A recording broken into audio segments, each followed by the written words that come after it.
Sadly, the chill woman tends to get ghosted a lot, and she doesn't understand why, because she feels good that she's like a good communicator, but she still tends to get ghosted and doesn't know why. Sometimes the chill woman tends to have sex pretty quickly after meeting someone, even though she might promise herself that either she's not going to do it or she can handle it, but she ends up catching feelings in the end. And like, y'all, I raise my hand to every single aspect of this. So you're not alone, right? Nothing is bad. It just is. She tends to attract men who just want to hang out and chill, not much commitment, not much direction. And she normally says yes to this because she really wants that attention and she craves that attention. In her past relationships, her main complaint was that she is not being seen or heard.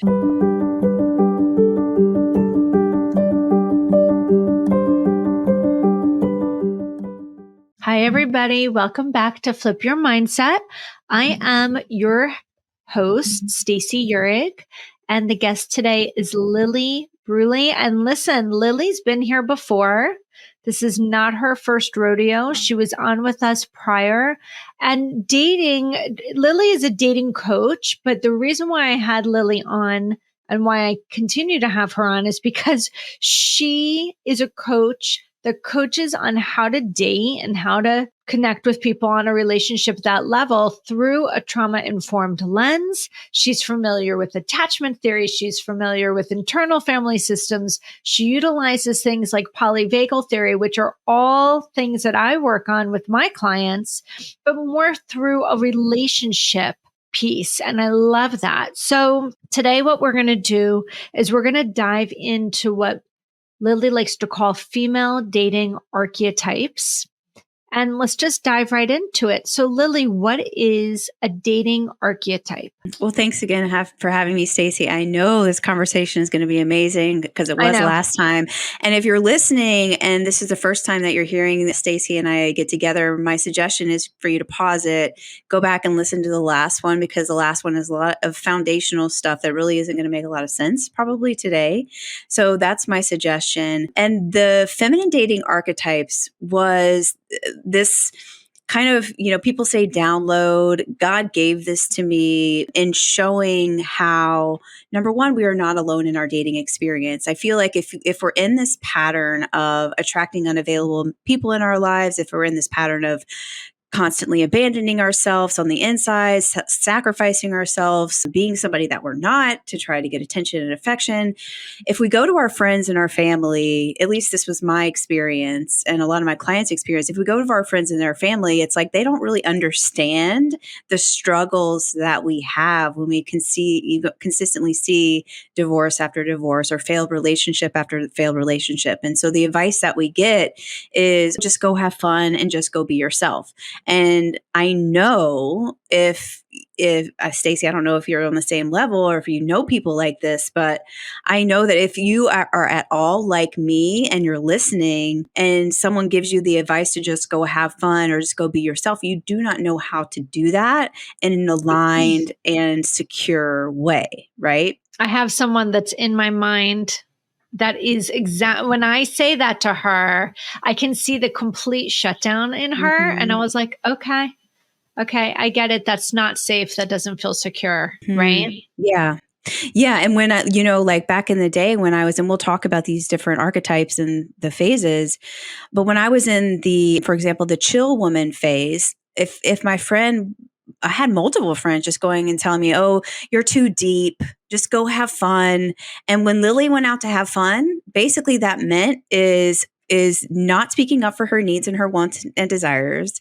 It was going and giving my body as kind of a, what's the word? Like like an agreement for affirmation or validation or love, right? Yeah. And so like for us that have, probably some history in the past of some trauma or abuse or what have you, this just does not work. And so as I started to look back on my experience and I started to heal and get to the next level, I started to see my clients go through these same archetypes, and sometimes they're phases. Sometimes they're archetypes that we can get stuck in. And then I combined everything that we just talked about. We talked about in the first episode, which is attachment theory, polyvagal theory, the internal family systems, all of the things that were foundational modalities in my healing and my clients' healing after so many hours of coaching women through this. God was like, God's like, this is a very specific way that women are experiencing dating. And I love the archetypes because it shows women that they are not alone in their experience and that there is opportunity for better. Because when we feel stuck in something, and I'm sure a lot of the same people that you work with, Stacey, or a lot of the same people that I work with, is that, when we know that we want better, but we can't seem to get better, there has to be some kind of model or some kind of method or path forward of people that have walked that in the past. And really, that's what the feminine dating archetypes are. So can you share, are there specific types? Oh, yeah. All right, so let's break it down. I want to make your time useful. Yeah, let's go. So get the backstory at the other episode. Okay, cool. So anyone that's listening can go take the quiz. It takes about 2 minutes. It's at datingarchetype.com. The first archetype that I was in for decades, up until like 2018 probably, is the chill woman. The chill woman. So the chill woman is super familiar with overwhelm and anxiety in dating inside of herself. It tends to flare up in the span of like 24, 48, 72 hours after not hearing from the other person. If we're talking about apps, or we're talking about randomly meeting people in the grocery store or wherever, whatever is happening. Sadly, the chill woman tends to get ghosted a lot, and she doesn't understand why, because she feels good that she's like a good communicator, but she still tends to get ghosted and doesn't know why. Sometimes the chill woman tends to have sex pretty quickly after meeting someone, even though she might promise herself that either she's not going to do it or she can handle it, but she ends up catching feelings in the end. And like, y'all, I raise my hand to every single aspect of this. So you're not alone, right? Nothing is bad. It just is. She tends to attract men who just want to hang out and chill. Not much commitment, not much direction. And she normally says yes to this because she really wants that attention and she craves that attention. In her past relationships, her main complaint was that she is not being seen or heard. And she really wants to know deep down that people and men are going to be there and not leave. Here's, if you're identifying with any of the chill woman aspects, to heal, this is what the chill woman, in my opinion, needs to look at, is her boundaries within herself and with other people, her energy, her time, everything like that. The healing aspects for her are to see, hear, and understand herself on the inside is the very first thing, so she can understand her needs and her wants and desires. So that's the chill woman. I love that. And I actually, here's the thing. If somebody identifies with the chill woman, let it be clear, as Lilli just said, that they need to get connected with their needs, their wants, and their desires are. I can't count how many women sit on the couch across from me and say, I don't know how to answer that question. I don't know what my needs are. I don't know what my wants are. I don't know what I like, because I've deprioritized myself my whole life. I've always put everybody else's needs ahead of mine. As a matter of fact, I had one client once, and I love her to death. She'll laugh if she hears this because she'll know it's her. She said to me, I said in our first session, using 3 words, describe yourself to me. And the first thing she said was, I am super go with the flow. And then I don't remember what she said after that, but that one hit. And I leaned in and I said, I loved hearing everything you had to say. I heard you say this, and that you are easy going, go with the flow. She goes, yeah, I really am. And I was like, is it really that you're easy going, go with the flow, or you just don't have the voice or the opinion because you're afraid it's going to be wrong? She was like, shit. That's good. Wait, what? That's good. And I think it just like gave her a different lens to see it through. And I said, it can be one or the other. I'm just curious. But it did hit with her. And it was a situation where she realized that she had been deprioritizing self for so long that she was so afraid to not be a part of, right? Not be a part of the greater whole, maybe fearing some abandonment, fearing some rejection, that whatever it is that she wanted wasn't going to matter. She wanted to make sure that everybody else was happy so she could still be part of the group, right? So I use a lot of different resources from different therapists. Etsy is like an amazing resource for coaches who want to have like great handouts and worksheets and don't have the time. And so this woman, Miss Psychologist or Miss Psychotherapist, I can't remember, but she makes all this great material. And I bought a bunch of it. And one of the things is a needs assessment. And so I laminated it and I have these little expo markers and I give it to my clients that don't know what it is that they want or what they like or what they need. And as soon as I put it in front of them, or I'll do it on a Zoom screen, and they now can pick from a list of, it is so much easier for them to be like, no, I do need this. And this is really important to me. And this is actually really important to me. I just never express it. I'm so afraid to express it. Right. So it's really important for people that are listening to this. You know, if you're thinking about working with Lilli, or if you're thinking about getting to the root cause of why you're having dating issues, understanding your needs is so crucial. But I want you to hear that if you were to share with a well trauma informed person that you don't know what it is that you need or want or like, that will make sense to them. Absolutely. That will make sense to them. No one's going to say to you, what do you mean? Of course, you know what you need or what you want or what you like. We're trained enough to know that if you've been an extreme people pleaser, a non-boundary setter, you've been deprioritizing yourself, that language is going to make a lot of sense to us. And there's no judgment. It's just a data point. Yeah. And there's no right answer. And there's no right answer. There's no right answer. And that's hard. Yeah, usually. Okay, so we've got the chill woman archetype. Check.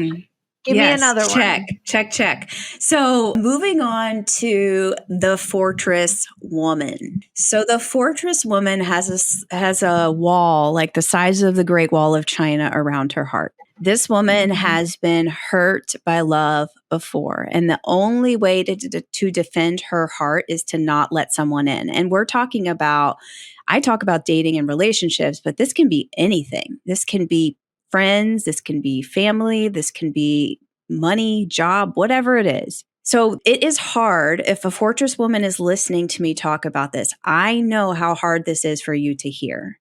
And because I know that you feel like that you're fine. My job is not to convince, and I don't think it, like what I know about you, Stacey, I think it's the same thing. It's not my job to convince you that you want to date or need love. So let me just say that. But I know that you feel like you're fine alone and on your own. I remember when I was a fortress woman, I would put on my vision board a big ass mansion with 1 million rooms, a nice, beautiful setup with like 5,000 dogs. And I was just going to be okay. Dogs and cats and animals, and I was going to be okay, which I was. And there's no question about that. If the fortress woman is dating, she finds fault with the other person really, really quickly, and very critical. She has a hard time trusting others. She's normally the first one to break it off, block, or delete, especially on the apps. Like, for example, when I was a fortress woman and I was on the apps and dating, grammar. If they didn't put the comma in the right place, if they didn't spell things correctly, then it was done, off. And I'm not saying that you should not do this. I'm telling you about my experience in particular. But it's interesting how quickly I was to judge someone and not give them a chance to show me who they were, right? There is a part of her with the fortress woman that does not want to be alone, but there is a stronger part that just does not want to feel the pain that she has felt in the past. The opportunity for the fortress woman to heal is not about convincing yourself or saying affirmations in the mirror or writing a gratitude list about why you need love and why you deserve love. The opportunity to heal is the vulnerability inside of yourself. Be vulnerable inside of yourself, looking inside of yourself for that pain, the root of that pain, what those parts are scared that's going to happen again. It's a lot about self-trust and a lot about learning how to listen to your intuition so that you pick the right people this time to spend your time, your energy, and open your heart to. So that's a fortress woman. First of all, I can think of a lot of people who fit into this archetype. You know who you are. And if you know me and I know you, you know who you are. So funny. And you describe them so well. It's like you've met them. Here's a question I have. Can you have a blend of archetypes? Because I'm hearing you say, at one point I was a chill woman. At one point I was the fortress woman. And maybe we can be different ones at different times, but are we ever blended? Oh, yeah. With archetypes at the same time? Great question. Yes, because one of the foundational principles of the way that I work is that your love life and the problems that you're having in your love life is not really you. It's not you. It's not your highest self. It's just a part of you that is screaming to heal. And so if we can think of these, and if you are picking the wrong person, it's not you that's picking. It's the wounded part that's picking the wrong people. That's and we all know, because we're trauma informed here and the previous episode, that parts of us are really not us. They're just parts that have been fractured from us based off of our experience. And so, yes, to answer your question, we can see different aspects of ourselves in these different archetypes, but typically during an experience, a period of time, a relationship, maybe even with different people, there is going to be one, same kind of with attachment styles. There is going to be one that leads and is kind of like the leader in that process. I say it's the one that's driving the bus. Exactly. And by the way, your authentic self's like bound, gagged, and tied in the trunk. Yes, exactly. Exactly. Right? Exactly. Yeah. Okay. We've got 2 archetypes. Can you give me another one? Yep. So the next one is the goddess woman. And the goddess woman, they're probably either a lot of, well, I don't know. I'm not going to say what your audience is like, but I work typically with chill women and goddess women because they're typically the ones that want to see growth in their next level. The goddess woman is super confused by love, really confused. She's very into personal growth and personal fulfillment. Been to therapy, had coaching, has Dr. Nicole LePera's How to Do the Workbook or all of her books, Yeah. The thing with the goddess woman, and again, these archetypes aren't bad. They just are, right? So if we're thinking of it in that space, the goddess woman, again, has done a lot of work. The inconsistency with the goddess woman is that her Instagram or her TikTok or the way that she presents herself to her friends and her family, her outward perception is very, very different than how she feels on the inside about her relationships, her dating experience, and her relationship to herself. So there's an incongruency between her outward perception and then what's happening inside of her. She thinks that she wants to be in the dating world, but there's this weird like push-pull energy that she just doesn't understand. Like she wants it, but she hates it. She, like this kind of dance that she notices inside of herself, kind of vacillating probably between chill and fortress, chill and fortress, chill and fortress. She does feel like when she's out there dating that her need and who she is, because she is a strong woman, she's hyper independent, that it can be intimidating. It's intimidating to a lot of the men that she attracts. Like she wants a conscious relationship. She's written out all of the little things that she wants on her soulmate list, and she's written a letter to her soulmate. And the people that she's attracting, she tends to be their teacher or her coach or their coach and not their lover because she knows a lot. She's been there. She's done the work. And she feels a lot of times that she is quote unquote better than the men she attracts, right? So she's looking for up-leveled people. So the goddess woman is the hardest last step in the process, in my opinion, because the goddess woman knows that she deserves love. She thinks that she has self-love, but her behaviors and her thoughts do not line up with what she knows in her head. Like her actions don't line up. And for her, the last points of healing for the goddess woman are all about perfectionism and control. So there are things happening inside of herself and based off of the things that have happened to her in the past, that her parts that are very into perfectionism, into control, there needs to be a rearrangement and a new relationship with those parts, or those parts are really kind of showing up in her dating life. Does that make sense? Oh my God. As you're talking, I was like, she's so fucking good. Like, you're so smart. I shouldn't have said that. Thank you. I love it. No, thank you. I appreciate it. I love it because I love the imagery that you're creating, because I know it's landing with someone and they're pulling over on the side of the road going, oh my God, it's me. Stop seeing me so bad. And that's a good thing, because I want people to feel seen and heard and understood. Right. Mm-hmm. So for those of you pulling over on the side of the road saying, oh my God, it's me, you're welcome. Like, we've got you. We got you. Yeah. There's someone that understands you. That's kind of what I want to say. Okay. How many types are there? We've gone over. We got the last one. There's just the last one. Okay. The last one is the magnetic woman. And the magnetic woman is the woman that I strive to be in my life. At least I give myself 80%. Like, I can fuck up 20% and be loving and kind to myself. But when I start to go into the below that realm, then I know I got some work to do. You know, it's just my next level personally. So the magnetic woman knows who she is and what she wants. She honors herself by sticking to and setting dating boundaries or boundaries in general. And this is, again, we're talking about everything. We're talking about money, job, family, all of the things. She is loving and caring of herself when she messes up. So that's the opposite of the goddess woman, right? Like, the goddess woman is really, there's an inner critic inside of her that just goes crazy. The magnetic woman's internal worth and magnetism has moved from her head to her body. So that's where we're talking about somatics. Her behaviors line up with what she knows to be true, which is huge, like massive. She knows obviously how to receive love deeply, receive help, receive support. She knows how to ask for what she wants. The thing about the magnetic woman from where I sit is that when she asks for what she wants, the result is okay either way, whether she gets it or she doesn't, right? And that is like the definition of secure attachment from where why is it okay for that person either way? Well, if we're talking about really deep, which I believe that we do here. Yeah, sure. Let's go. Yeah, let's go. When you speak up for and set your boundaries or ask for a request or say what you desire, what you are really doing is you're speaking up for those parts of yourself that have never been safe, they have never been seen, they have never been heard, and they have never been understood.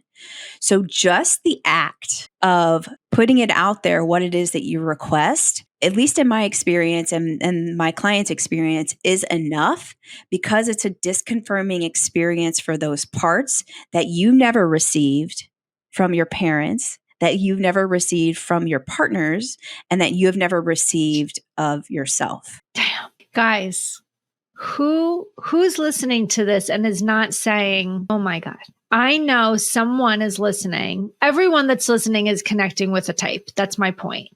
I've connected with 3. It's interesting.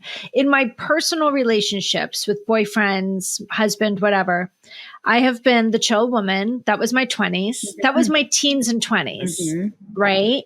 I've been the goddess woman. That was my 30s and 40s.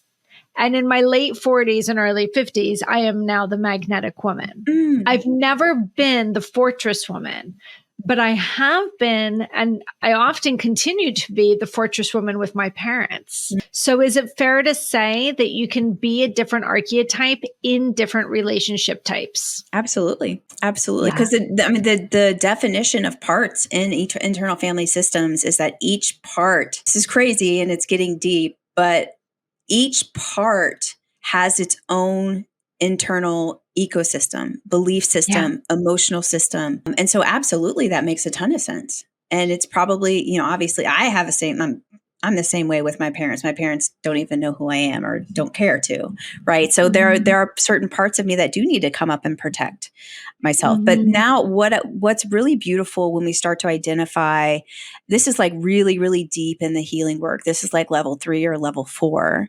But when we start to identify the different parts of us, those parts of us, and especially if they're protecting us from something, can hold hands with our highest self instead of just acting alone, which is, you know, for the fortress woman, very, you know, obviously very protective mechanism, but also very isolating as well. And so we're going to talk parts here for a second, guys. So you have these different parts. Let's just get high level with people who haven't heard the other episode or haven't listened to some of my episodes about parts work. So the idea behind parts is high level here. When we're born, we're all connected to self securely, inherently, innately. We have a soul, we have a core, we have an essence, and it's who we are. And we're completely connected and aligned to it.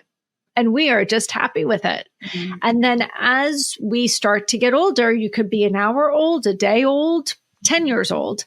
We start to observe our environment. And if very specific needs are not met, our most fundamental needs, food, water, shelter, cleanliness, but most importantly, connection, these things are not met, we start to get fractured and we start to shapeshift. And what I like to say is we start to shed authentic parts of ourself in order to meet the needs of the person responsible for meeting those needs. So they'll meet them.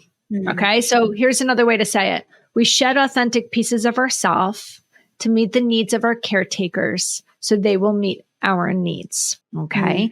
And when we shed those authentic pieces of ourself, we get a little disconnected from ourself, our source, our energy, and we form a part. And that part's job is to protect you from how it felt to not have that need met. However that came up for you, sadness, despair, feeling alone, feeling unseen, feeling insignificant, feeling unimportant, feeling not enough. So these parts that we talk about, they have these very benevolent roles and jobs in our life.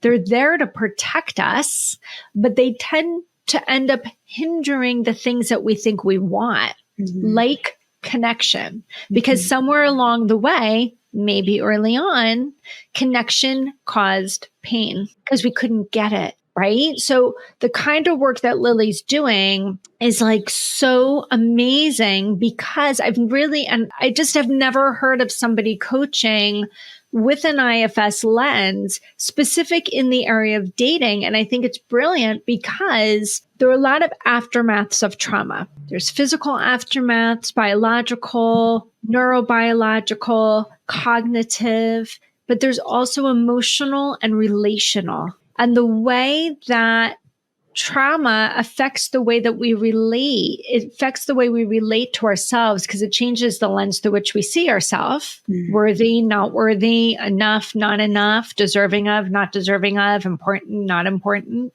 And that then influences how we see others seeing us. So therefore that influences how we connect with them, right? And then that influences how we connect with the world. By the way, all that influence, we see ourselves, others in the world around us, that is trauma, not what happened. What happened, said, over, done. It's a story. It had its parts. Well, I don't want to use the words parts. It had its scenes, settings, people. There's nothing we can do to change that, but how we interpreted it and how it shifted the way that we related to ourselves and others in the world, that's the trauma. And it could be, it's not available to me. Safety is not available to me. Healthy relationships are not available to me. At the beginning of your life, maybe that kept you safe. But then later on in your life, when you want these things and you desire them, but yet you find yourself sabotaging them all the time. That stuckness, that's the trauma. That's where Lilli works through. That's where I work from. That's the work that gets done, right? I love the way that you have laid this out. So how can people learn about their archetype? Yes. Well, thank you. Of course. I love how we are on a level. I can tell that we've done the work in ourselves. I can tell you're my people because it doesn't, it's kind of hard to talk about these things sometimes because especially in, a 30-minute increment, right? And self-development, I think has turned into self-shame more than anything else. And yeah. And so thank you again for having me here. If you want to find out what your dating archetype is, it's datingarchetype.com. And it's, like I said, 2 minutes. It'll show you kind of where you're fitting in and where you can grow as well. And that's it, again, datingarchetype.com. I love it. Guys, you're going to see Lilli come back again as long as she's willing to do so. And I think her and I will talk offline and decide what would be another great topic based on our own experiences and based on what we see the most. Right? Because if it's what we see the most, the likelihood is it's likely to connect with you the most, right? Exactly. So again, all of this is going to be in the show notes, but it's Lilli Bewley. It is datingarchetype.com. I highly recommend that you go to her website, take the quiz, find out your archetype, and have a little chat with Lilli. So, Lilli, thank you so much. I cannot wait to have you back on as our dating relationship expert in this amazing series. Thank you. I appreciate you, Stacey. Thank you. See you soon.